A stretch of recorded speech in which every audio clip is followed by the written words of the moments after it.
저는 이 본문 말씀 참 좋아합니다. 그래서 지난주 수요일에도 이 말씀으로 전했고, 또 금요일에도 목사님 이 말씀을 또 전해주셨고,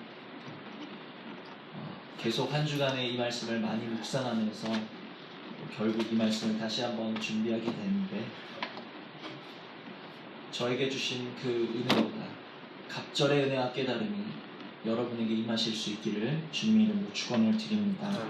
우리 마음을 여시고 정말 이 말씀을 통해 우리가 익히 잘 아는 말씀이지만 또 이 말씀을 통해서 우리에게 어떤 새로운 음성을 들려주시는지 우리 귀를 기울이시면서 함께 말씀을 개헌하시는 은혜의 시간 되기를 원합니다. 이 사도행전이라는 것은 성령님의 인도하심을 받는 여러 사도들을 통해서 오직 복음의 능력 위에 교회가 세워지는 여러 과정을 보여주고 있습니다. 교회가 세워지는 모습, 성령이 역사하시는 모습, 그런데 보면 마냥 아름다운 모습만 있는 것이 아니에요. 교회가 세워지는 과정에, 주님이 역사하시는 과정에 귀신이 난동을 부립니다. 거짓말과 이간질이 있습니다. 수치와 고난이 있습니다. 매임과 매맞음과 깜깜함이 있습니다.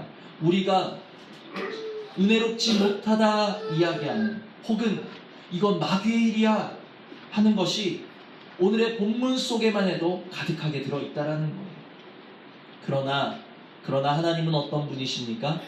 이 모든 우리의 눈에 볼 때 은혜롭지 못한 일들이라 할지라도 모든 것을 합력하여 선을 이루시는 우리 하나님을 우리가 바라보실 수 있는 은혜가 있기를 원합니다. 하나님이 이 모든 은혜롭지 못한 상황을 합력하여서 복음의 능력을 나타내고 계시고, 이 모든 상황을 합력하여서 마침내 하나님이 기뻐하시는 견고한 교회를 세워나가고 계신다는 것을 우리는 말씀을 통해서 확인할 수 있습니다.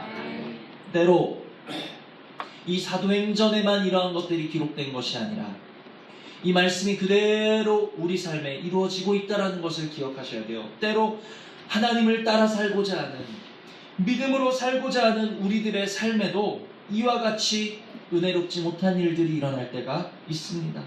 아름답지 못한 상황들이 벌어지곤 합니다. 하나님이 제발 이 상황 가운데 나를 좀 건져주셨으면 하는 문제들이 우리를 엄습할 때가 있습니다. 그럴 때 우리는 어떻게 하셔야 되는가? 왜 이 문제가 나에게 왔지? 왜 이렇게 은혜롭지 못한 상황들이 나에게 찾아오지? 내가 믿음으로 살고자 하는데 하나님은 왜 나를 이렇게 어려운 자리에 두시지?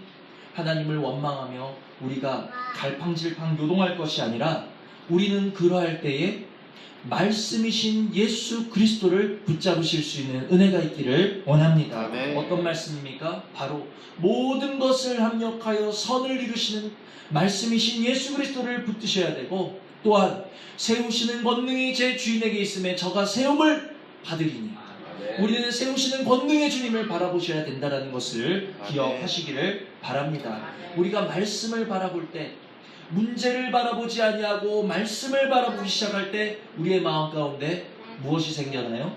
소망이 생겨나기 시작한다는 거예요. 이 소망이 우리들의 영혼에 닻이 되는 것을 믿으시기를 바랍니다.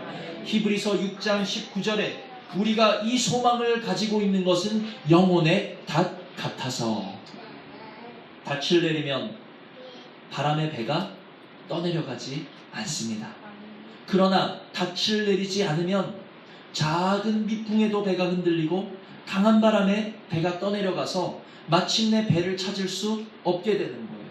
마찬가지로 우리가 말씀을 바라보지 아니하고 말씀 가운데 소망을 두지 아니하고 우리가 영혼의 닻을 내리지 못한다면 우리는 세상의 바람, 염려의 바람, 근심의 바람, 두려움의 바람에 어느새 배가 바람에 밀리듯 떠내려가서 찾아볼 수 없는 지경에 이르를 수밖에 없다는 것을 우리는 마음에 두려워하셔야 된다는 것입니다.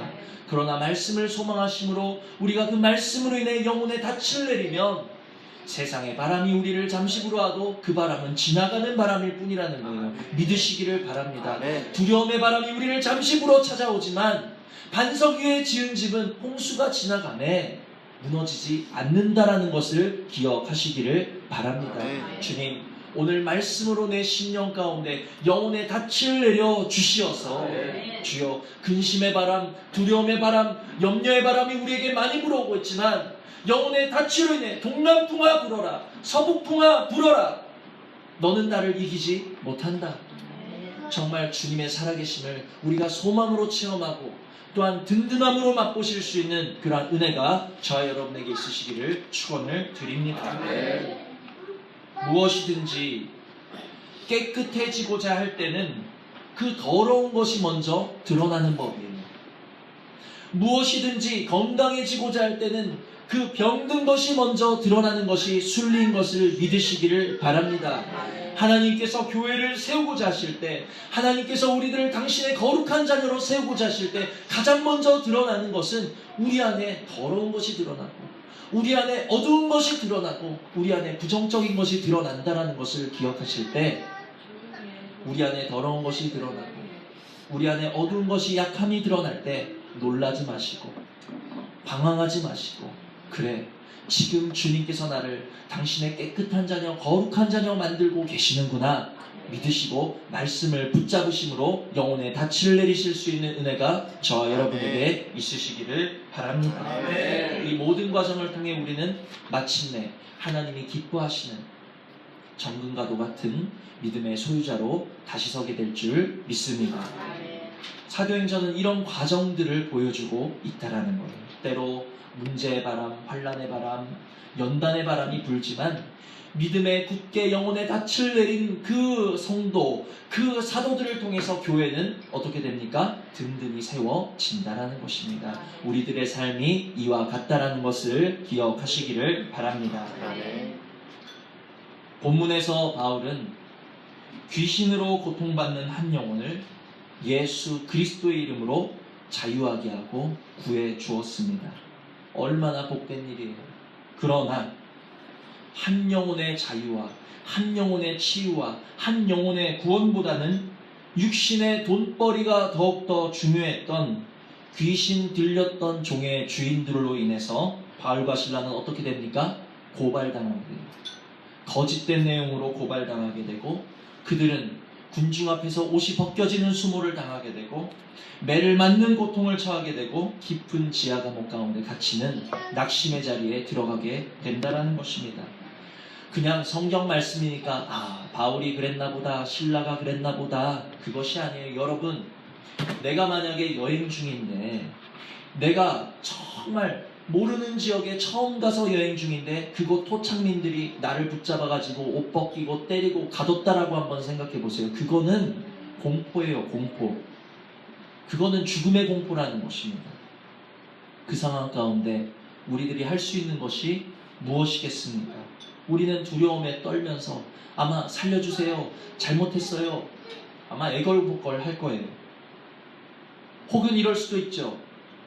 내가 복음을 전하다가 내가 한 영혼을 풀어서 자유하게 했는데, 하나님의 일을 하고 착한 일을 하고 주님의 능력으로 선한 일을 했는데, 아니 어떻게 하나님은 나에게 이렇게 어려움을 당하게 하시고 이렇게 말도 안 되는 상황 가운데 나를 두시고 이렇게 어려운 자리에 나를 두시고 억울한 상황 가운데 나를 메워두실 수가 있지? 하나님 어떻게 이러실 수 있습니까? 아마 하나님을 원망할 수도 있다라는 것입니다. 두려움의 그 상황 속에, 원망할 수밖에 없는 그 상황 속에, 공포에 질린 채, 겁에 질린 채 두려워할 수밖에 없는 그 순간 가운데 바울과 실라는 무엇을 했습니까? 우리가 잘 아시다시피 25절 보시면 다 같이 읽어보십니다. 시작. 한밤중에 바울과 실라가 기도하고 하나님을 찬송하며 죄수들이 듣더라. 아멘. 내가 공포에 질려서 두려움에 빠져서 하나님을 원망하며 낙심할 수밖에 없는 그 상황 가운데 기도할 수 없는 그 시간에 바울과 실라는 무엇했습니까? 기도했고, 찬양할 수 없는 그 상황 가운데 바울과 실라는 하나님을 찬양했다라는 거예요. 이것은 100% 기적이라는 것을 기억하시기를 바랍니다. 하나님의 은혜가 임하지 않고서는 사람의 힘으로는 이 시간에 기도할 수 없어요. 사람의 힘으로는 이 시간에 찬양할 수 없어요. 기도할 수 없는 시간에 기도하는 것은 고사하고, 기도해야 함에도 불구하고 기도하지 않는 제가 볼 때는 이 말씀은 100% 기적이라는 거예요. 저는 아까 우리 원 집사님이 기도하시는데 제 모습을 아시고 기도를 준비하셨는지 정말 이 말씀 준비하면서 많이 가슴 치면서 애통했습니다. 무엇을 애통했는가? 주님, 바울이 받은 생명과 내가 받은 예수의 생명이 무엇이 다르길래 바울이 기도할 수 없는 중에 바울은 기도할 수 없는 중에 기도하는데 왜 나는 기도하지 못하는가? 신라가 받은 예수의 생명과 내가 받은 예수의 생명은 무엇이 다르길래 그가 어두운 가운데 하나님을 찬양할 때 나는 하나님을 찬양하지 못하는가?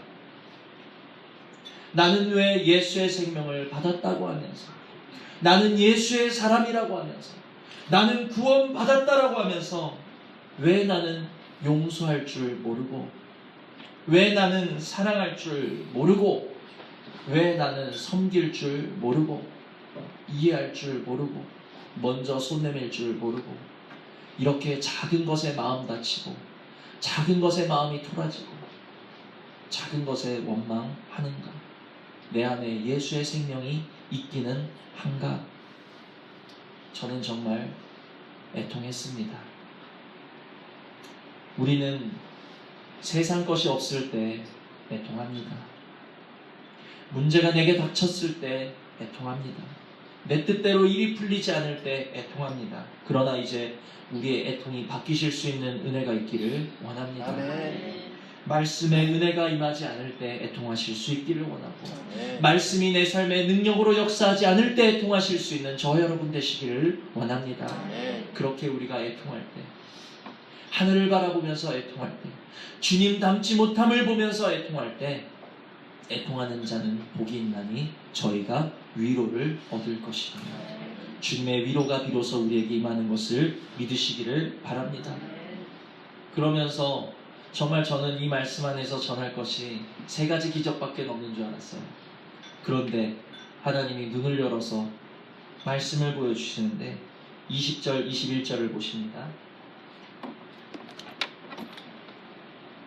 다 같이 읽어보십니다. 시작. 상관들 앞에 데리고 와서 말하되 이 사람들이 유대인인데 우리 성을 심히 요란하게 하여 로마 사람인 우리가 받지도 못하고 행하지도 못할 풍속을 전한다 하거늘. 아멘. 바울과 실라가 전한 풍속이 뭡니까? 바울과 실라가 그곳에 이르러서 전한 것은 예수가 그리스도라는 거예요. 예수가 그리스도라는 거예요. 오직 예수 그리스도만을 전했어요. 오직 예수 그리스도만으로 구원받을 수 있습니다. 오직 예수 그리스도만으로 능력받을 수 있습니다. 오직 예수 그리스도 안에 있을 때 열매 맺을 수 있습니다. 그런데 이 예수 그리스도가, 이 복음이 그 로마 사람들에게는 뭐예요? 받지도 못하고 행하지도 못할 그저 풍속에 지나지 않았다라는 거지요. 이 시간 저와 여러분을 돌아보실 수 있기를 원합니다. 나는 이 복음의 말씀을, 이 생명의 말씀을 나는 받고 있는가? 나는 행하고 있는가? 우리 자신을 돌아보셔야 된다는 거예요. 언젠가부터 예배는 와서 드리는데, 말씀은 듣기는 듣는데 그 말씀이 통 받아지지도 않고 삶에서 열매로 맺어지지도 않는다라면 무엇이 문제입니까? 내가 어느새 로마 사람이 되었구나. 내가 어느새 로마 사람이 되었구나. 내가 하나님의 자녀가 되어서 하나님의 말씀이 살았고 운동력이 있고 내 삶에 역사하심이 충만했고 하나님의 말씀이 나를 이렇게 인도하시네. 하나님의 살아신 그 말씀 가운데 능력을 체험하던 때가 있었는데 어느샌가 내 마음이 굳어지고 내 마음이 닫혀져서 아무리 주님께서 말씀을 외치셔도 그 말씀이 받지도 못하고 열매 맺지도 못하고 전하지도 못하고 사라지지도 못하고 묵상되어지지도 못하고 붙잡아지지도 못하고 의지되어지지도 못하고 전하는 자가 은혜가 없이 전한 문제일 수도 있겠지만 받는 내가 로마 사람이 되진 않았는지. 로마 사람이 무엇입니까? 하나님의 자녀가 아닌 세상 사람이 됐다라는 뜻이에요. 내가 세상 사람이 되진 않았는지, 내가 로마 사람이 되진 않았는지 우리 자신을 점검해 보실 수 있는 은혜가 있기를 원합니다. 다시 하나님의 말씀을 받고 싶으십니까? 다시 하나님의 말씀으로 살고 싶으십니까? 그 말씀으로 열매 맺고 싶으십니까? 말씀의 능력을 체험하고 싶으십니까? 먼저 우리 육신의 이익과 육신의 정욕과 육신의 쾌락을 쫓는 로마 사람의 자리에서 돌이키실 수 있는 은혜가 있기를 주님의 이름으로 축원을 드립니다. 다음으로는 우리가 정말 다시금 말씀을 듣고 말씀으로 살고 그 말씀의 능력을 체험하고 열매를 맺기 위해서 필요한 것이 있는데 무엇인가? 25절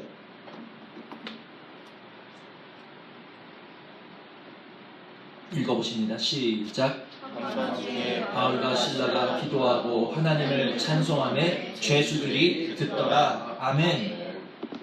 누가 들었습니까? 로마 사람은 받지도 못하고 듣지도 못하고 행하지도 못할 그 풍속을 누가 들었습니까? 죄수가 들었다라는 거예요. 죄인이 들었다라는 거예요. 복음은 죄인이 듣는 것임을 기억하시기를 바랍니다. 복음은 누가 들을 수 있는가? 오직 죄인만이 들을 수 있는 거예요. 내가 말씀을 듣지 못한다라면 내가 어느새 내가 죄인 된 것을 잊어버리고 있었다라는 거죠. 내가 건강하다 생각할 때는 무리 중에 섞여서 예수를 따라다니지만 내가 병든 것을 알 때는 어떻게 합니까? 예수께 나아가서 그 옷자락을 만질 수밖에 없는 거예요.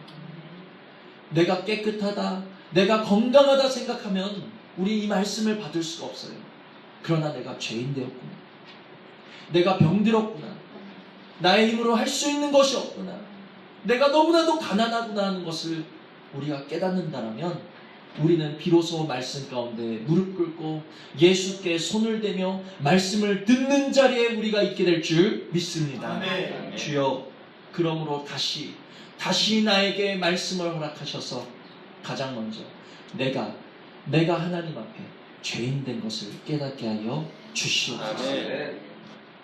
하나님의 자녀임에도 불구하고 이 세상 자녀가 되어 살아가려고 했던 지난 모든 시간을 용서하여 주시고 다시금 주의 은혜로 정말 나는 십자가에 못 박혀 죽을 수밖에 없는, 주님과 함께 십자가에 못 박혀 죽어야 하는 죄인인 것을 깨달을 수 있도록 은혜 내려 주시옵소서.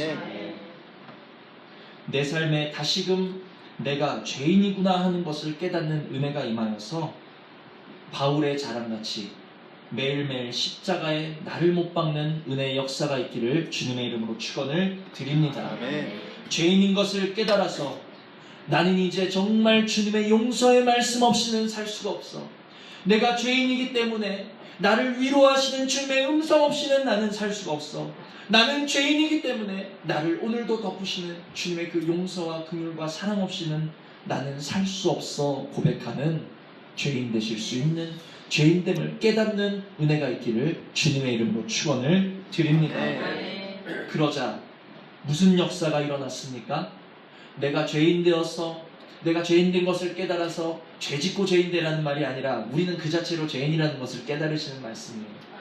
내가 죄인이라는 것을 깨닫는 것도 감사한데 그러자 무슨 일이 일어납니까? 26절 다 같이 읽습니다. 이에 갑자기 큰 지진이 나서 옥터가 움직이고 문이 곧 다 열리며 모든 사람의 매인 것이 다 벗어진지라. 아멘. 내가 죄인 된 것을 깨달을 때 하나님의 말씀이 들리고 말씀의 능력으로 인해서 우리의 매인 것이 벗어지는 역사인 줄 믿으시기를 바랍니다. 아멘.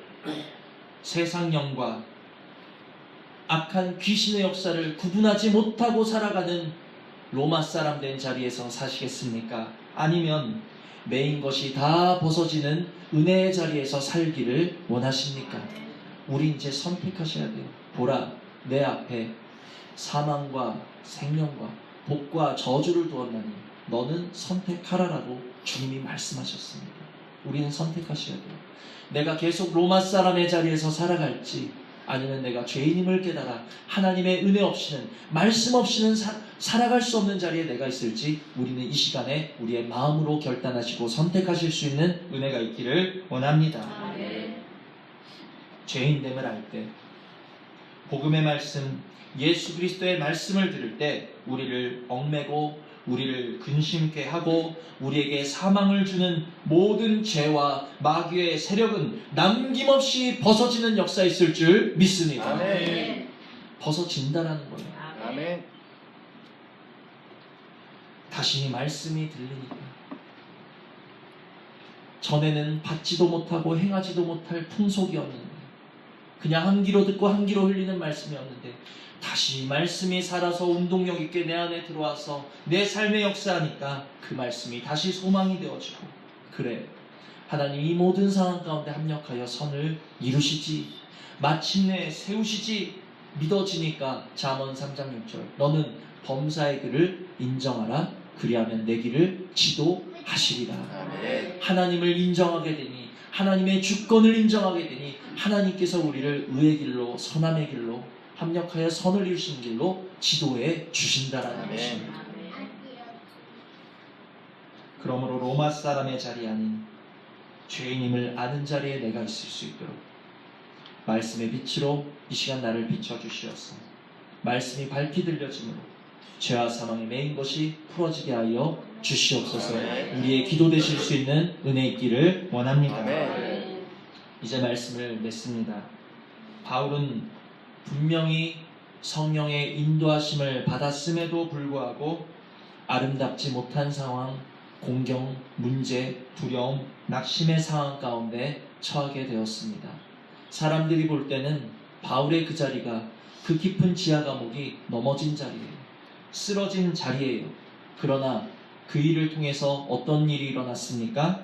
33절, 34절을 보시면, 그 밤 그 시각에 간수가 그를 데려다가 그 맞은 자리를 씻어주고 자기와 온 가족이 다세를 받은 후 그들을 데리고 자기 집에 올라가서 음식을 차려주고 그와 온 집안이 하나님을 믿음으로 크게 기뻐하니라. 아멘.